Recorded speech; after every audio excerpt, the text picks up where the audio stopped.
Now, not even on that list, of course, is anecdotes and testimonials, which is where a lot of the so-called evidence for complementary therapies that come from. And at most, these testimonials are a reasonable starting point to do some proper research, but no more than that. And there's a famous saying in science that the plural of anecdotes is not data. Okay? So moving on, time's racing by. When you look at a treatment, you've got to look, not only does it work, which is in the randomized control trials the best way, but also you've got to look at harm that can occur as well. And with, I hear so many times that things are natural, they can't harm. That's nonsense. There's at least 6 ways I can think of why complementary and natural therapies can harm. So the first one of those would be direct harm. For example, Lee trial, which contains a product called amygdalin from apricot and almond kernels. It used to be a very popular treatment for cancer, now banned in most countries. You can get it in Mexican cancer clinics. Killed a lot of people because it released cyanide. Okay? Colonic irrigation, where gallons and gallons of water or other fluids, coffee is popular for some reason, what a waste of coffee, are inserted rectally. Litres and litres go in and out, and you can burst your colon, and you don't often come back from that. But more commonly, you can have massive electrolyte disturbances, which can give you a heart attack. So there's real, and death, of course. So direct harm. Then you've got indirect harm, which is a little bit more subtle, but people may delay seeking therapy because they want to try complementary therapies first. And we see many cases of that. The surgeons do, with very, very curable skin cancers, treated with crazy poultices from crazy practitioners. And by the time they seek treatment, it's too late and the people will die. Very, very sad because it was preventable. And also substituting. So people will often stop the medical treatment and will go off to alternative clinics. And that's why I take care to emphasize the term we use, which is complementary, which is the way it should be, taking these things alongside standard medical treatments, not an alternative where you ditch those. Other ways in which complementary natural therapies can harm, one is psychological harm. Now, I'm not a psychologist, I'm sure there's a few here, but part of overcoming and having a potentially fatal diagnosis, it's almost a grieving process, and people need to come to terms with it and accept the diagnosis and not be in a state of denial. And when some unscrupulous complementary practitioners will tell people that can be cured, some people then will have unrealistic expectations of success and not come to terms with their illness, which is a bad thing. And also, you've got financial harm, in that some people can spend hundreds of thousands of dollars at Mexican cancer clinics, and people who are going to die anyway perhaps may have left behind a tidy inheritance for those they're leaving, but many times there's many cases where this has been blown at these clinics. Very, very sad. And the final 2 ways CAM can harm, one would be just generally bad advice. A lot of the particularly poor practitioners will also give very, very bad information in terms of vaccination, etc. And finally, I think just a general harm to society. You know, life expectancy shot up 200 years ago with the scientific method. I think it'd be a very bad move if we went backwards to practicing a form of medicine from the Dark Ages when we don't have to. But if some of those things do work, then great, we should try them and work them. So time's running out rapidly. I'll just finish with just a few of the highlights of what works and what doesn't work. And this isn't really my opinion. This, I think, will be the opinion of anyone with a background in research who goes and gets all the papers and looks at them and makes an assessment of what they say.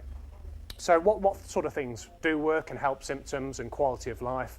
Well, we'll go through the categories. So in terms of alternative medical ways of thinking, acupuncture does seem to work, even though every fibre in my body, as a Western-trained scientist, say that it shouldn't.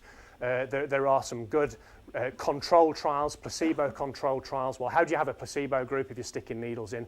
There's a couple of ways we can get onto that into discussion if you like. It is possible. It seems that it's not particularly where you put the needles. Acupuncture theory says they should go in certain energy lines, but it appears if you just put them anywhere, you do get some sort of effect, probably from the release of endorphins. But hey, if it's a positive effect, greater than placebo, I think that's worth having. The secondly would be manipulative things, so massage therapy, for example. Some very, very good studies showing increases in quality of life, people having massage therapy.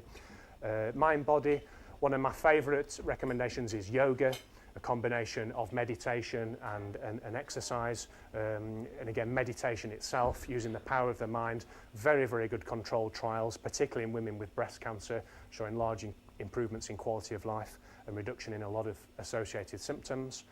In terms of biological therapies, certainly one of my favourites, honey, for wounds from surgery or from burns from radiation, and ginger, a bit of an old wives' tale, but you know, a 600-person controlled study in patients with chemotherapy-induced nausea found huge benefits. And not only that, they worked out a dose-response curve and a full side effect profile. So it's actually been proven to the same standard as a pharmaceutical.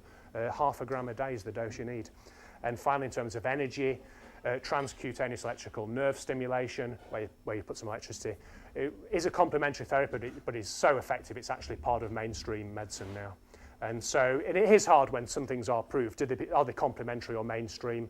My colleagues would rightly say that there's only two types of treatment anyway, things that work and things that don't work. And finally, some of the highlights, or should I say lowlights, of ones that don't work. Homeopathy, I could speak all day about homeopathy. It's incredible, really. Not only is it totally wrong, it's totally wrong twice.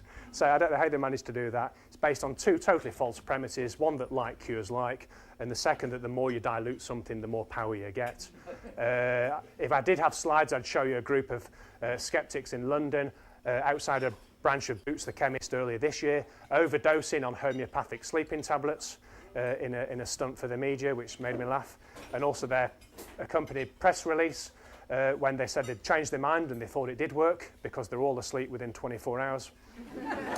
And although we laugh at homeopathy, you know, it's a multi-billion-dollar business. And I was in Berlin a couple of years ago and I walked past the Berlin Wall. What I didn't think to do was scrape a bit off, put it in a test tube and dilute it so there's nothing there and sell it for £5 a bottle. But there is a homeopathic Berlin Wall remedy for people who are repressed. So you can Google that if you want to check. Manipulative things, chiropractors, again, I don't get on with those. I think they probably help with a bad back. I won't let them anywhere near your neck. They can cause a stroke. But many chiropractors claim they can cure almost anything from manipulating the back. I totally disagree. I don't think there's any evidence for that whatsoever. Mind-body therapies. Psychic surgery is insane, but it's popular in South America and the Philippines. And most practitioners, I think, that promote therapies that don't work are well-meaning but wrong. But I think they genuinely, think they're helping people. Psychic surgeons are different. These are scam artists, and they will go "Whoa," and they'll pretend they're fishing out tumours, but they have bits of chicken liver and blood hidden in vials in the fingers, which they burst. It's a magician's trick, so that's a big scam, but very, very popular. Biological therapies, let me see, shark cartilage is a good example. They're very, very popular. In fact, sharks are becoming extinct in some parts of the world because of the people want to get the shark cartilage for health and particular cancer. No evidence at all that it works for people with cancer. One of the theories is that sharks don't get cancer. So not only is that bizarre, but it's also not true. Over 40 types of cancer have been described in sharks, so it's crazy. And just to finish bang on time, energy therapies. Again, at this stage, I usually have a slide with a lady dangling therapies, dangling crystals over a person lying there and saying some mumbo jumbo. And I make the comment that this is a typical scene from a Nelson household. And again, of course, there's nothing in this. There's no energy whatsoever. And another one would be magnetic therapies. I won't ask people who've got magnetic soles or blankets to put their hands up and embarrass them, but magnetic therapy is very popular with people with cancer. Your blood, of course, is not in a state that it can be affected by magnetism anyway, and that's a good thing, because if it was, when you went for an MRI scan, you would explode in the machine. So on that cheery note, I'll stop bang on 20 minutes and look forward to further discussion. Thank you.